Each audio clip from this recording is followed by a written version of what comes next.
Okay.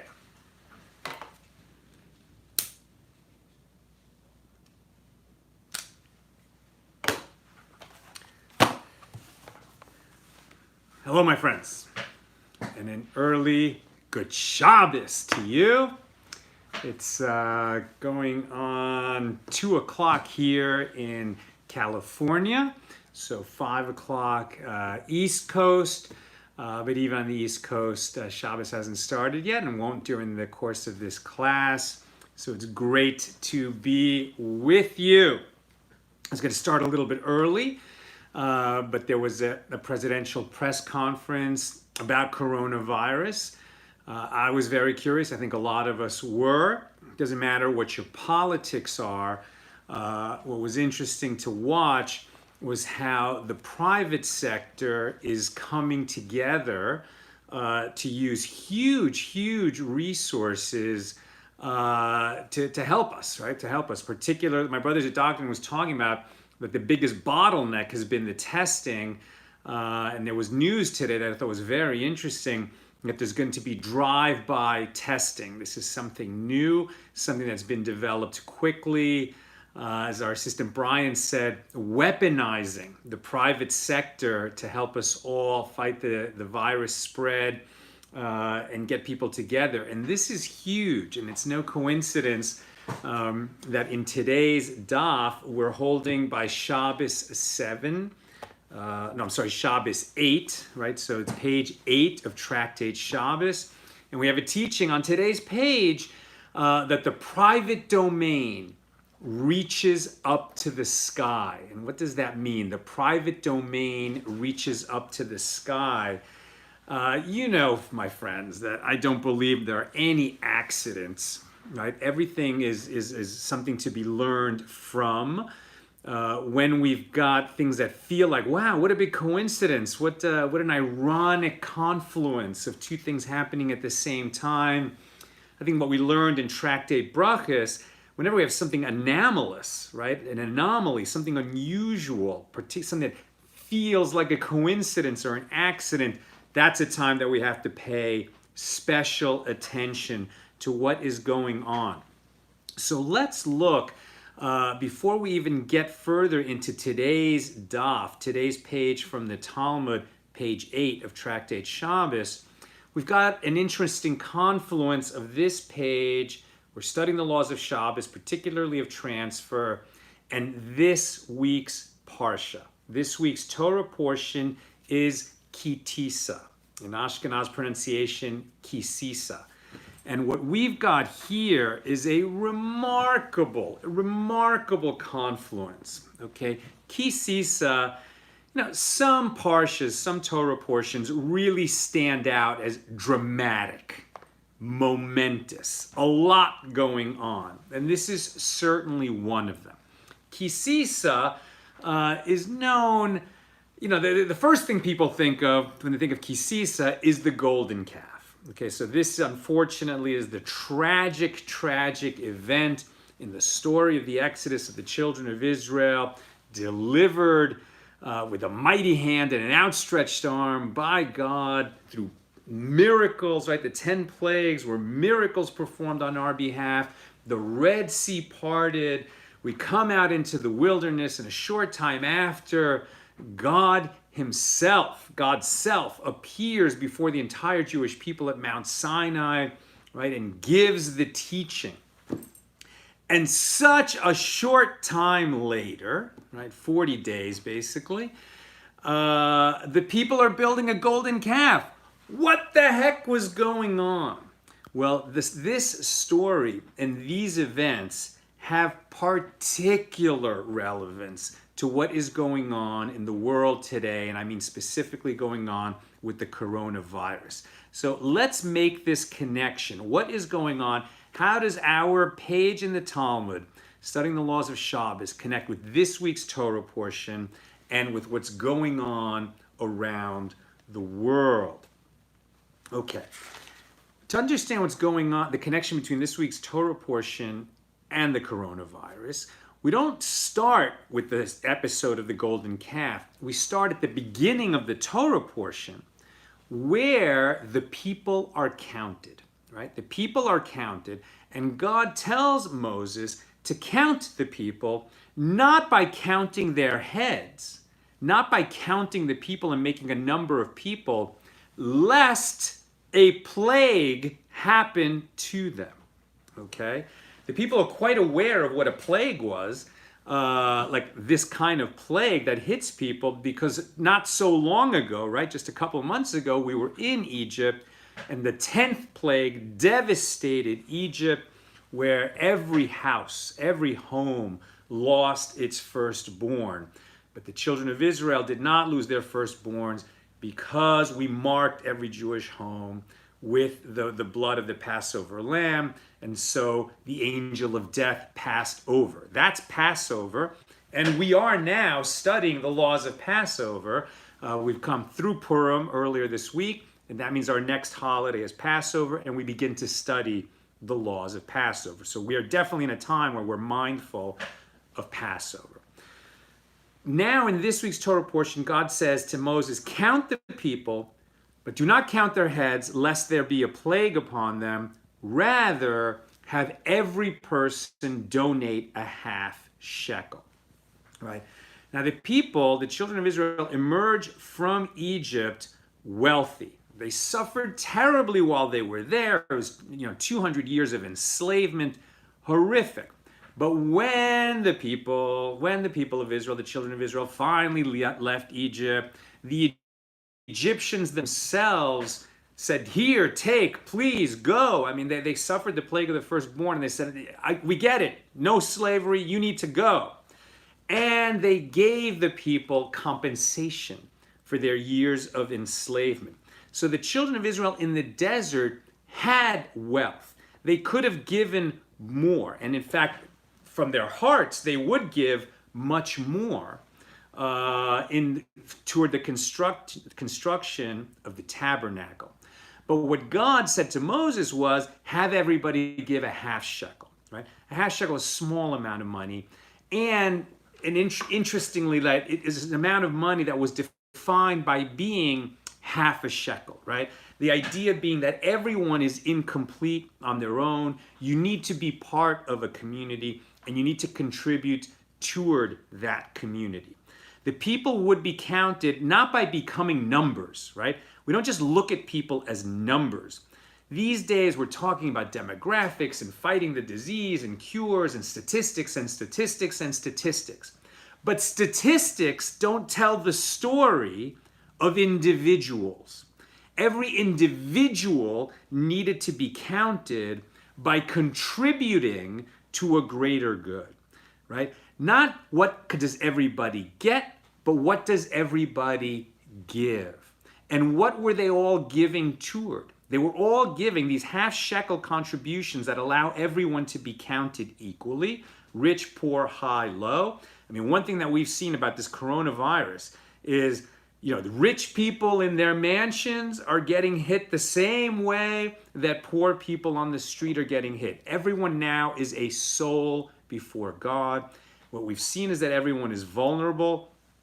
Yes, people with immune systems that are compromised, people that are older, people suffering from diabetes or from respiratory issues, they're much more vulnerable.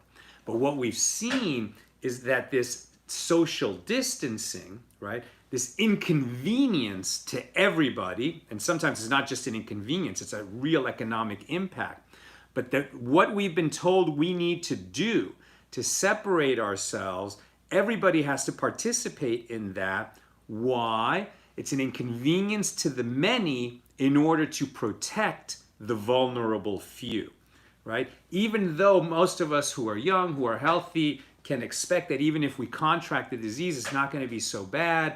Still, we don't want to spread the disease because it can end up reaching people who wouldn't otherwise be reached. And if they are reached, the vulnerable people, they're going to be hurt badly, right? And so synagogues are closing, schools are closing, stadiums are closing, collegiate sports is being shut down, professional sports seasons, March Madness, all these things. Everybody's taking a big hit. Seniors in college, I mean, they're losing their senior year. And if they're athletes, It's their senior season, their last chance to shine in sports. They're making a sacrifice in order to protect the vulnerable few. This is everybody working together, everybody contributing their half shekel in order to protect the vulnerable few and to build something together. In the desert, 3,000 years ago, 3,500 years ago, everybody contributed those half shekels for what? To build the tabernacle, to make a home for God in this world. God is everywhere. This world is in God. What does it mean that we're making a home for God in this world? It means that we're acknowledging with gratitude that we've been given a world for us to live in, and we want to set aside the choicest part of that world to be a home for God. We make a home for God when we express gratitude to God for being given life and property and breath today, right? I have a personal practice, which I've been doing for 2 decades now, where I literally thank God. You know, I say I thank you for many things in my life, and then at the end of the list of thank yous, sort of the highest thank you that I give God, and I thank you for this breath. And what I mean by that is the next breath that I take. It's not a given. I say thank you for this next breath, and then I wait for it. Maybe that breath won't come, but thank God it always has, right? And when you say thank you for this breath, and I usually end up taking 2 breaths, because the first one is like I'm taking the breath. The breath is the only system of the body which is semi-autonomous. You can control your breathing. You can speed it up, slow it down, make it a little deeper, take a deep breath, etc. But then you wait for that second breath and let God take it for you, right? Let your body take its next breath because it needs it and because it's able to take that breath. Thank God. It's not a given. We've been reminded by this crisis, which is specifically a respiratory system crisis.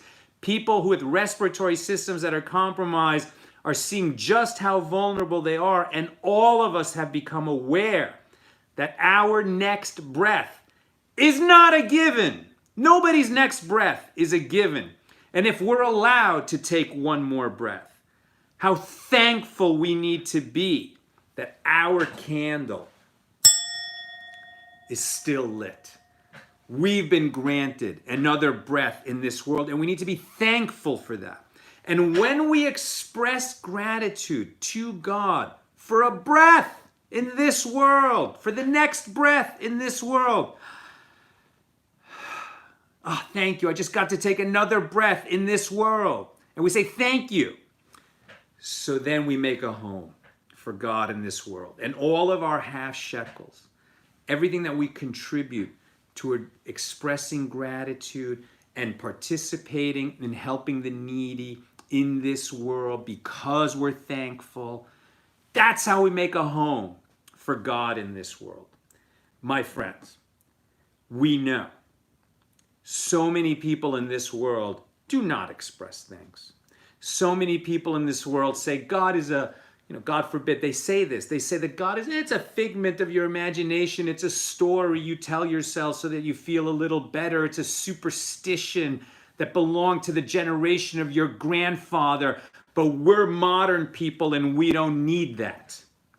Yeah, okay. So now we're getting a reminder around the world that nothing is given, that we do need, that we are vulnerable, that we do need to pitch together, that we do need to protect the vulnerable people in our world, and that we need to consciously make up home for God in this world. And if we don't, God will remind us.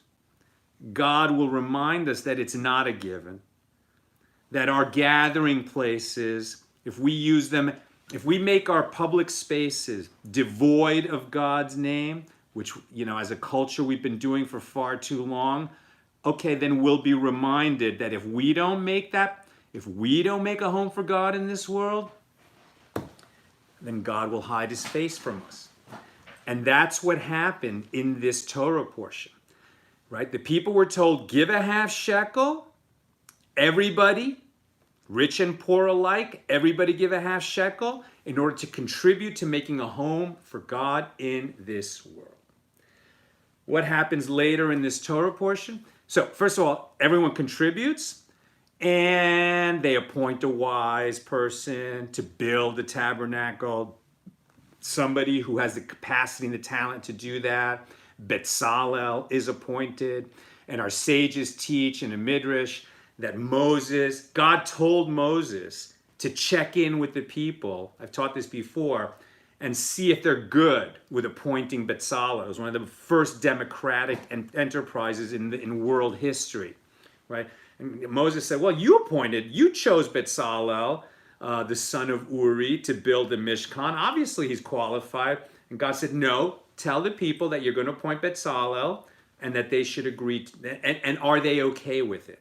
And Moses went to the people and said, well, God chose this guy, Betzalel. Are we okay with it? And the people said, well, yeah, God chose him. Of course we're okay with it. And Moses said, nevertheless, God asked me to tell you, are you okay with it? And everybody said, yes, we're okay with it, right? And it's this whole idea, not just of creating democracy for democracy's sake, but because it is part of a holy process of getting everyone involved. What happens when you remove God's name from the world? What happens when you rely on gold and silver and what was there yesterday and what was there the day before, and so therefore it's going to be there every day? If you come to rely on that and say, yeah, we don't need God, we don't need old stories, we don't need old superstitions, so then you'll be reminded. Moses went up on the mountain to get the law, to get the 10 commandments inscribed on tablets and the whole rest of the Torah. But he was late coming back. Our sages teach he was just 6 hours late. He said he'll be back in 40 days. He didn't come back in 40 days. The people freaked out. They said, oh, we're leaderless. There's nobody at the helm. We need to create leaders. We need to solve our problems. We need to rely only on ourselves and not be thankful and not look to our Father in heaven, who in that case just brought them out of Egypt. I mean, like, for us, okay, it's a little harder. We haven't had direct manifestations of miracles perhaps in thousands of years. We have to use our imagination to see God's face in the world. The people freaked out. They made a golden calf to be their leader, to replace Moses, to have an intermediary between them and the divine. And it was a disaster, a total disaster. They were dancing around this golden calf. Moses came back. God said to Moses, I'm going to kill them all because these people have no gratitude. Moses said, listen, don't do that. It'll seem to the world that you brought this people out of Egypt just to kill them in the desert. Don't do that. Now we've had a good reminder of how, dependent we are on your goodness. Let's work with you. Let's work together. Moses came down. He and the Levites, killed all the people who were the ringleaders. And God did visit a plague on everybody who participated in the golden calf and who wasn't, cut out of the equation by Moses and the Levites. So a plague came. This Torah portion opens by saying, everybody participate in making a home for God in this world to avoid a plague.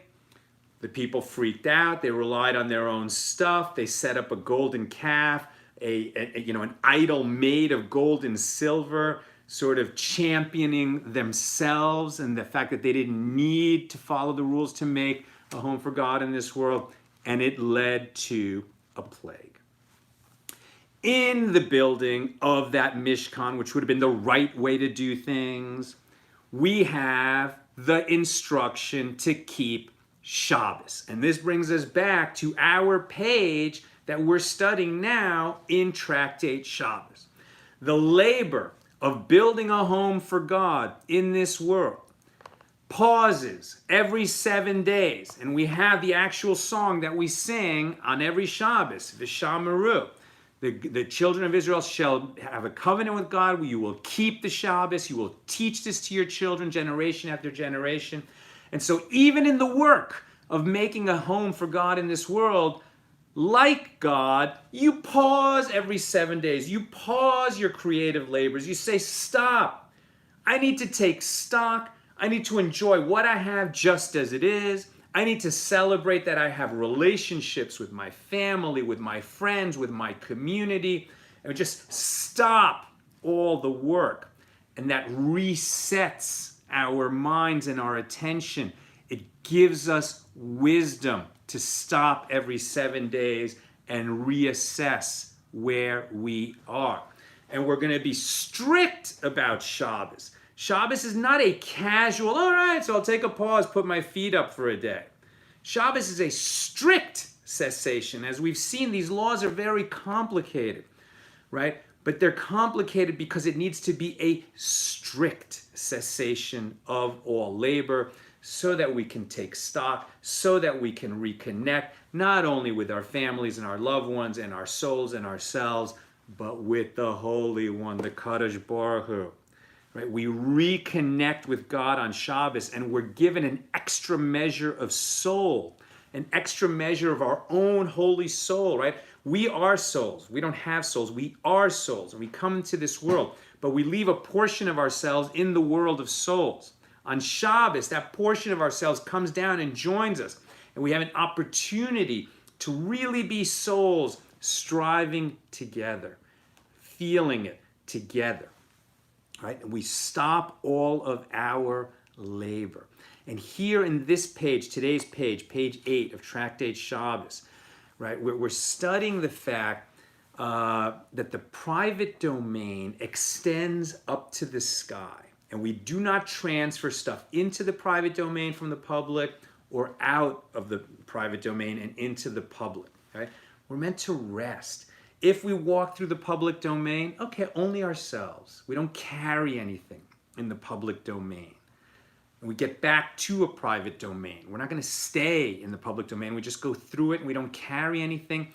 But in a private domain, it extends up to the sky. That teaching is given because if we throw something on top of a pole, right, and that pole does not have its own private domain at the top, or we have another teaching here in this page that if we throw a barrel, a Roman barrel, out of the private domain into the public domain, if it's not large enough to be its own domain because it's 4 by 4 handbreadths wide and it's at least 10 handbreadths high. So if it's smaller than that, so then we violated Shabbos because we transferred something from the private domain to the public. But if it's large enough to be its own private domain and we set it up outside, so then it was a private domain and it remains a private domain and we're exempt. We didn't incur liability for making a transfer from public to private. And a private domain, what's above it, extends up to the sky. My friends, when we rest on Shabbos, we have an opportunity to connect with heaven, to understand what's real and what's right. In this time, in these scary times, okay? Now, what happened today in that press conference? America, whatever your politics are, it doesn't matter. This is a country that has become extraordinarily wealthy, right? There's extraordinary wealth in America. And some of the leaders of that private sector, who was up in the Rose Garden today? I mean, it was the CEOs of these massive drug companies and testing companies and Walmart and Target and Walgreens. And they're setting up what? They're setting up drive-by testing so that people can get tested and we can know who's got the disease and we can help people social distance themselves, particularly from people who have the disease, right? And then they can get the treatment that they need. We're creating distinctions, just like the distinction between private and public. There's going to be distinctions between people who have the virus and people who don't. And when we understand that distinction, then we can get help to the people who need it without overwhelming our hospitals. That's what we're trying to avoid.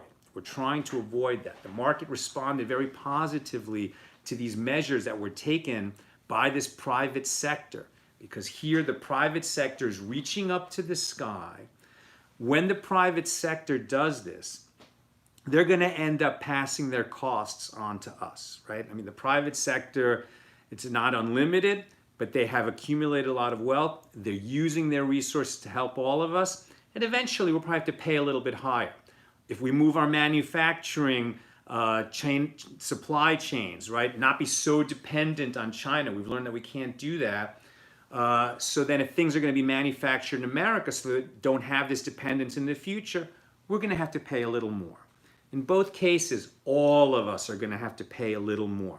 It's going to be affordable, right? This is not going to be a regressive tax. Some might call it that, but I would say the fact that all of us are participating in this effort, that we're going to end up paying a little bit more for products than we used to, and that we're all social distancing ourselves in order to protect the vulnerable few. All of this effort, if we have in mind that we're working together to make a home for God in this world, and we make a home for God in this world by expressing gratitude to God. We are reversing decades of an effort to remove God's name from public spaces. I'm not talking about separation from church and state. I'm talking about that in the common culture, people don't say thank you to God. People have become too self-reliant and ignoring that we are all children of God and that we all have much to be grateful for. This worldwide viral outbreak could have been much worse, right? Could be much worse. This isn't over, and I'm not minimizing the fact that people have died, and God forbid more people will die, but it could have been worse. Let this reminder to everybody that we are vulnerable, that we're all in it together, that we need to work together in order to make a home for God. Let us learn these lessons from this virus, and God forbid, not from some future and more toxic and much more lethal virus. Let us learn our lessons now, and let us work together to make this world a home for God's presence, a place where all are grateful for the blessings that we've got, and where we work together to express that gratitude. Jeremy Javier says, COVID is forcing everyone to take Shabbos.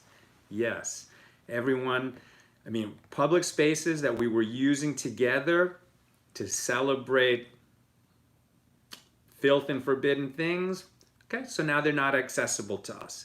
Let us, in our private domains, which extend all the way up to the sky, all the way up to heaven, in our private domains, we have an opportunity to express gratitude.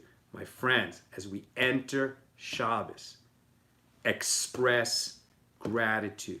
Do your part to help the vulnerable few.